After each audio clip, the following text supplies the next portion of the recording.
This is a CBS News special report. I'm Scott Pelley reporting from CBS News headquarters in New York. Good evening.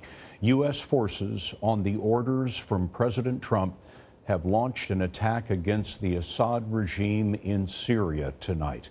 This was retaliation for the Assad regime's chemical attack on Tuesday that killed more than 80 Syrian civilians.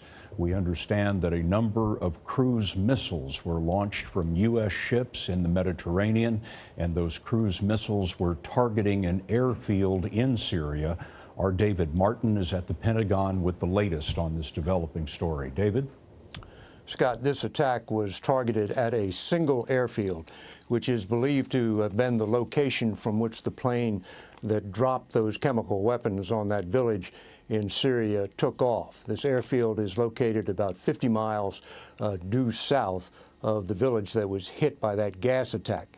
Nearly 60 cruise missiles were launched from ships in the eastern Mediterranean aimed at various locations around the airfield, including hangars and fuel storage areas.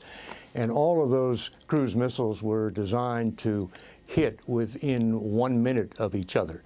Now, each cruise missile carries a 1,000-pound warhead. So nearly 60 cruise missiles going off in 60 seconds amounts to 60,000 pounds of explosives in the space of 60 seconds. David Martin reporting for us from the Pentagon tonight. We also have Michael Morell, the former number 2 at the CIA, joining us, also a CBS News national security analyst. Michael, the President Trump has just ordered an attack against a major ally of Russia. There are many Russian forces, both air forces and ground forces, fighting in Syria. What are some of the complexities that this gets us into? Scott, I think the key complexity here is we would not want to attack a Syrian target at which there were Russian forces. We would not want to kill Russian forces in such an attack, because that obviously could lead us into a war with Russia. So I'm pretty confident that the Pentagon was confident that there were not Russian forces at this particular airfield.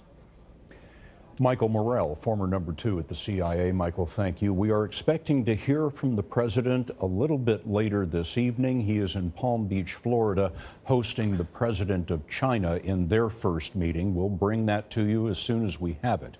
There'll be more about all of this as well on your late local news on this CBS station, on our 24-hour streaming news service, CBSN, and of course, full details first thing tomorrow on CBS This Morning.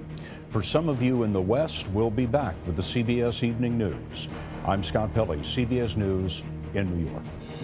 For news 24 hours a day, go to cbsnews.com.